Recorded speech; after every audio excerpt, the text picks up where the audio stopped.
Salve pesados, tudo bem? Vamos lá. A aula de hoje será sobre globalização, neoliberalismo e fim da União Soviética.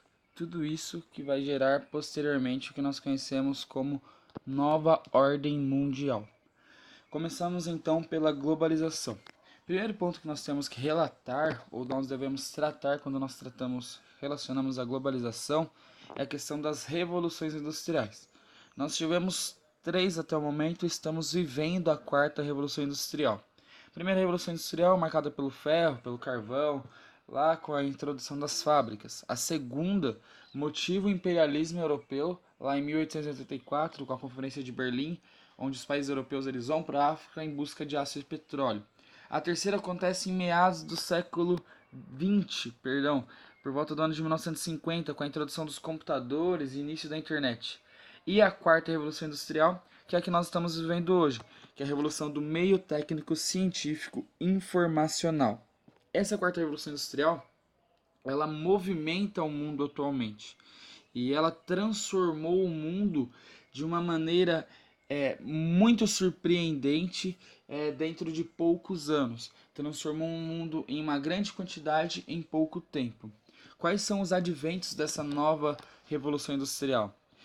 A introdução de redes sociais mais avançadas, com teleconferência, já se pensa em fazer até hologramas para você ver a pessoa ao seu lado, mesmo ela estando a quilômetros de distância, oceanos de distância. Investe-se muito também na questão da ciência espacial, com a criação de satélites artificiais e viagens interplanetárias. Pensa-se já na possibilidade do homem viver em outros planetas daqui a alguns anos, tudo bem? Outro ponto é a questão da robótica e da nanotecnologia, que as pesquisas apontam que vão dominar o mercado daqui a alguns anos, o mercado de trabalho daqui a alguns anos. É necessário o engajamento, o envolvimento de adolescentes, de jovens cada vez mais voltados para essa área, pois bem provavelmente serão as áreas do futuro, as áreas de trabalho do futuro. Cirurgias são feitas usando nanotecnologia e robótica. Outro ponto são as fontes alternativas de energia, fontes que sejam mais rentáveis e, acima de tudo, sustentáveis de energia. Sabemos que as fontes de energia utilizadas hoje, bem advindas do petróleo, elas são muito poluentes ao meio ambiente e elas não são sustentáveis, certo? Dentro desse contexto, faz-se uma grande pesquisa a respeito dessas novas fontes de energia. Posteriormente, nós também temos a questão das pesquisas genéticas, a criação de cyber-humanos ou até mesmo de robôs, certo? Quando eu falo cyber-humanos, são pessoas que às vezes perdem algum membro do corpo e você coloca ali uma prótese e essa prótese ela se movimenta, ela faz exercícios e outras coisas que o corpo humano por si só ele não conseguiria fazer, certo? E a introdução de robôs que hoje já é uma realidade no nosso mundo, tudo bem? Tudo isso daí proporcionado pela quarta revolução industrial causou o que nós conhecemos como a DIT, a Divisão Internacional do Trabalho, onde nós vemos agora um mundo que ele não é mais eu moro no Brasil, então a distância do Brasil para o Japão é muito longa. Em relação à distância, quilômetros é longe, mas eu estando no Brasil posso me comunicar com alguém no Japão muito facilmente, instantaneamente através das redes sociais. Quando eu falo disso relacionando ao trabalho, eu estou pensando numa empresa que ela não é uma empresa brasileira, é uma empresa japonesa, mas que ela tem polos dessa empresa aqui no nosso país. Então eu causo uma internacionalização da produção. Empresas que elas nascem em um país, mas elas têm núcleos dessa empresa em vários outros países. Sobretudo, quem sai na frente dentro desse contexto são os países mais desenvolvidos, como os Estados Unidos e os países europeus.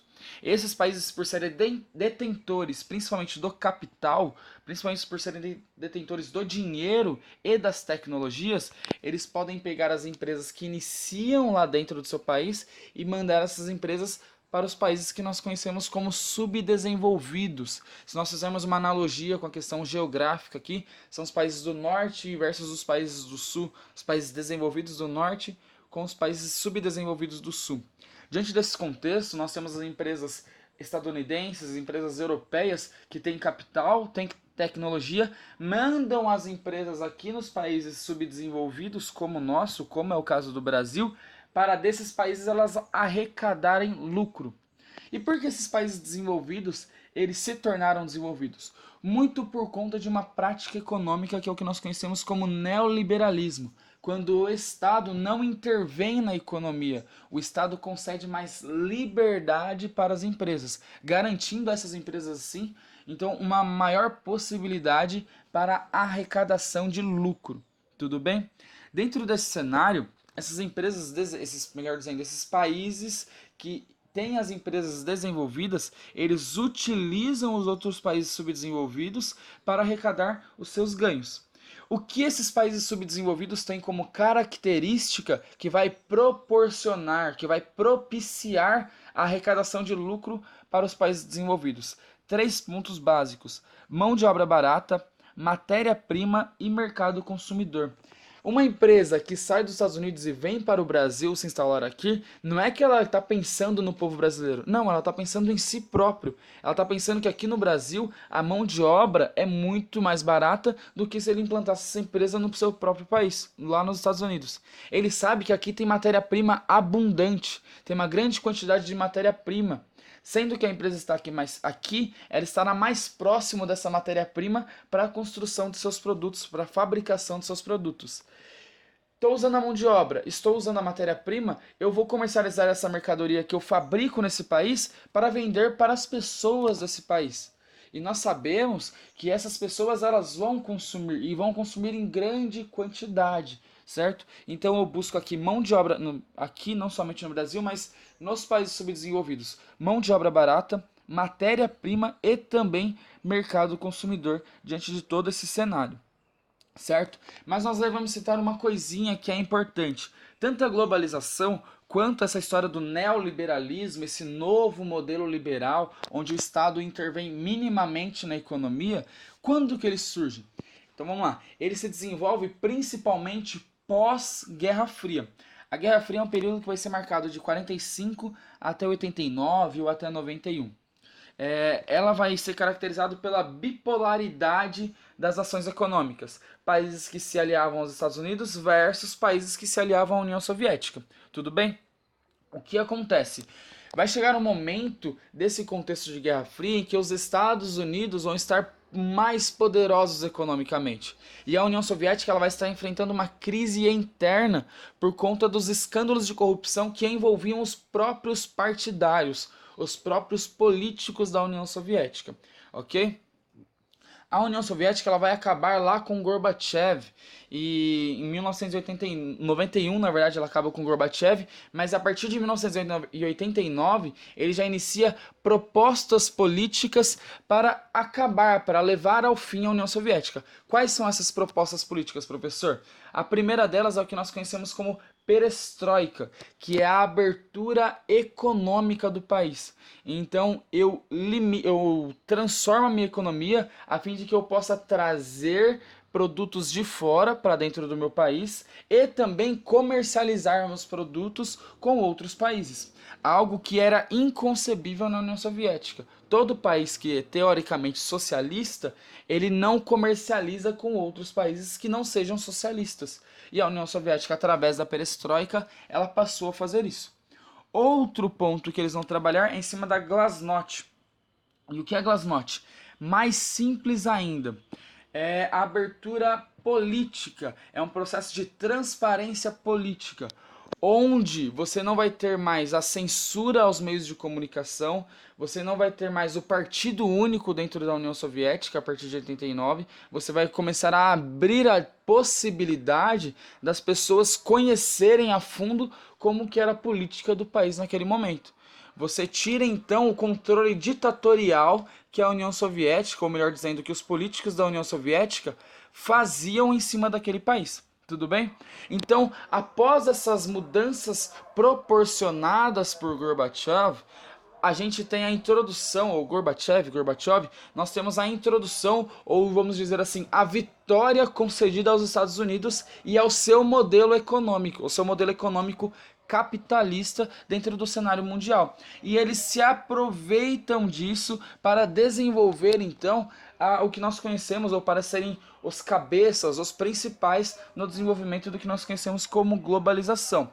Entre os principais agentes dessa globalização, nós temos essas empresas transnacionais, que são esses exemplos que eu citei agora. Empresas que elas se constroem em um determinado país, normalmente países desenvolvidos, e elas vão abrindo núcleos em países subdesenvolvidos, para buscar nesses núcleos que ela abre nos países subdesenvolvidos, mão de obra barata, matéria-prima e mercado consumidor. Essas empresas transnacionais, nós podemos dizer que elas controlam a economia global. São elas quem manipulam, quem gerenciam a questão econômica no nosso planeta, certo? São elas que podemos dizer que são proprietárias ou são detentoras das maiores riquezas do nosso planeta. Além das empresas transnacionais, nós temos na própria população agentes dessa globalização. E também os estados.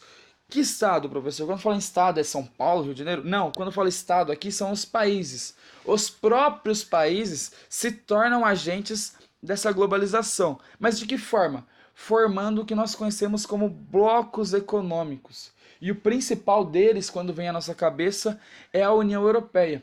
O principal bloco econômico. Por que, professor, a União Europeia é tão importante no quesito bloco econômico? Porque ela chegou a um laço de estreitamento comercial entre os países da Europa que você trabalha em cima da união monetária. Então, um cara que está na França, para ir para Portugal, ele não vai precisar fazer o câmbio, não vai precisar trocar o dinheiro dele. Ele vai poder usar o mesmo dinheiro que ele usa na França em Portugal. Porque todos esses países, eles estão dentro da União Europeia. Então eles usam a mesma moeda, que é o euro. Além disso, além de usar a mesma moeda, eles têm uma área de livre circulação.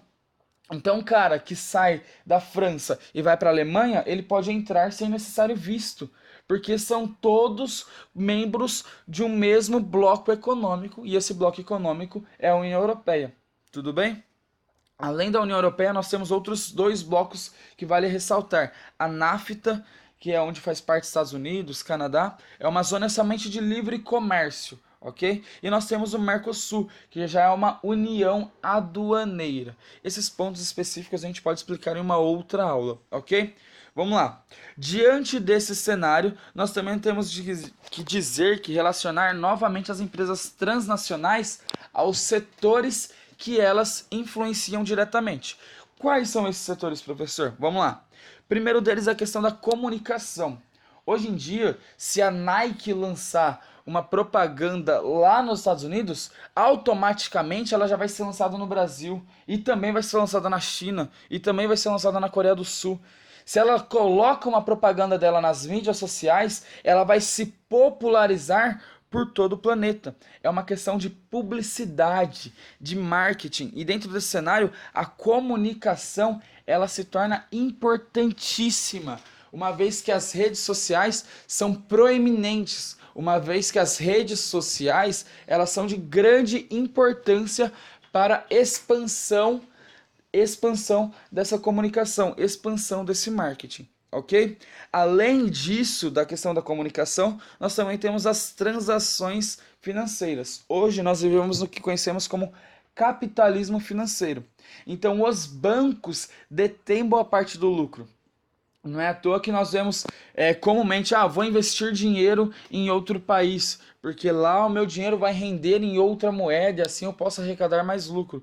Então a comunicação entre esses bancos, entre um núcleo bancário, por exemplo, do Santander aqui no Brasil e um Santander que esteja na Alemanha, é muito rápida. Então o dinheiro circula de um lugar para o outro. Tudo bem? Sendo assim, quem sai vencedor nesse braço de ferro entre população e bancos? Obviamente que são os bancos. A população aproveita-se disso, obviamente, mas o maior lucro vai para os bancos, uma vez que eles retêm de toda a população juros em cima de cada transação bancária, de cada conta aberta. Ok? Vamos lá. Outro setor que as empresas transnacionais agem é em cima da questão do transporte, a respeito das novas tecnologias. Nós vemos hoje Uber, a 99 e tantas outras empresas que trabalham com essa questão do transporte de mercadorias. Você tem a FedEx, que faz transporte internacional de cargas, de produtos. Você tem tantos navios que chegam ao Porto de Santos com mercadorias da China, ok? Dentro desse cenário, nós podemos dizer que a compra vem até nós.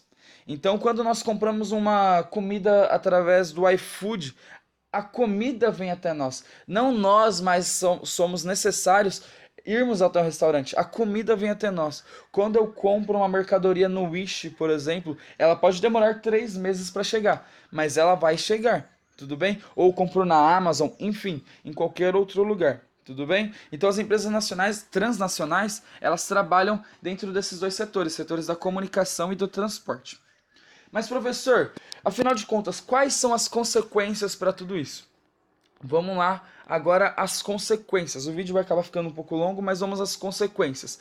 Primeiro ponto, a flexibilização das leis trabalhistas. Muitas pessoas hoje no Brasil se viram desempregadas e por isso elas foram atrás do quê? Foram atrás de trabalhar com Uber, com 99, para colocar uma certa quantidade de dinheiro no bolso. Estão erradas? Não, elas estão procurando emprego. E essa globalização gera essa flexibilização das leis trabalhistas e obrigando com que as pessoas busquem outras formas de trabalho para assim garantir o seu pão de cada dia, ok? Então muitas vezes as empresas se beneficiam dessa flexibilização das leis trabalhistas. Além disso, nós temos a questão da abertura de fronteiras. Como eu usei como exemplo, há 50 anos era quase maluco você pensar Brasil-Japão. Nossa, o Japão está do outro lado do planeta. Hoje em dia já não é mais assim. Para eu conversar com alguém que esteja no Japão, é praticamente instantâneo. Eu mandar uma mensagem para ele via WhatsApp, via Facebook Messenger, via direct do Instagram, a pessoa vai receber instantaneamente. Ok? Então abriu-se as fronteiras, ou abriram-se, melhor dizendo, as fronteiras. Não as fronteiras físicas, mas as fronteiras por meio da internet, por meio desse mundo globalizado. Outro ponto é a questão do hibridismo cultural, ou seja, diversidade cultural. Você anda por alguns países, por alguns lugares, e você vê uma grande quantidade de diversidade, uma multiplicidade étnica, pessoas que são de diversas partes do mundo juntos numa mesma cidade. Nós temos aqui próximo de nós a cidade de São Paulo, que abrange muito bem essa questão da diversidade. O problema dessa diversidade é que muitas vezes gera o choque cultural. Então vem uma pessoa que tem uma religião lá no seu país de matriz africana. Ela chega num país como o Brasil, que é majoritariamente católico protestante, majoritariamente cristão. Há muito forte esse choque cultural, que muitas vezes gera até a xenofobia, que é a aversão àquele que vem de fora. Mas essa é a questão da xenofobia, é assunto para uma próxima aula, ok? Outro ponto é a questão dos oligopólios, e novamente eu falo a respeito das empresas transnacionais. O que são oligopólios? É o governo de poucos, ou é o poder para poucos. Nesse contexto eu uso como exemplo aí na imagem Nike e Adidas. Você tem outras empresas que fabricam tênis, chuteiras? Tem Olímpicos, você tem Under Armour, você tem Puma, você tem, sei lá, Topper, enfim, qualquer outra empresa. Mas quais são as principais? Nike e Adidas. Quando você assiste um jogo de futebol, um jogo de basquete, qual marca está estampada na camisa dos jogadores, na maioria das vezes? Nike e Adidas. Essas empresas que montam oligopólios, ou melhor dizendo, montam um oligopólio, uma rivalidade entre elas, elas acabam sufocando empresas menores que estão surgindo. Por exemplo, um Zé do Sapato. Esse Zé do Sapato, se em algum momento ele começar a produzir muitas mercadorias e vender bastante, certamente a Nike ou a Adidas, por terem maior capital, por terem mais dinheiro, vão comprar a empresa desse Zé do Sapato para que ele não seja um concorrente delas, ok? Por fim, nós temos também como consequência a questão da exclusão digital. Aqueles que não têm acesso a essas tecnologias, eles conseguem viver nesse mundo globalizado? Certamente não. Então as pessoas que não conseguem acessar essas tecnologias ou vivem em ambientes mais afastados desse mundo melhor dizendo, dessas cidades que são mais tecnológicas, essas pessoas elas acabam excluídas do convívio social, ou melhor dizendo, do convívio tecnológico, convívio digital. Beleza, gente? Essa daqui foi a aula de hoje. Foi um pouco extensa. Espero que gostem, espero que assistam até o final. Espero também que tenha sido bem completa para ajudar vocês. Valeu, abraço. Tchau, tchau, gente. Até a próxima.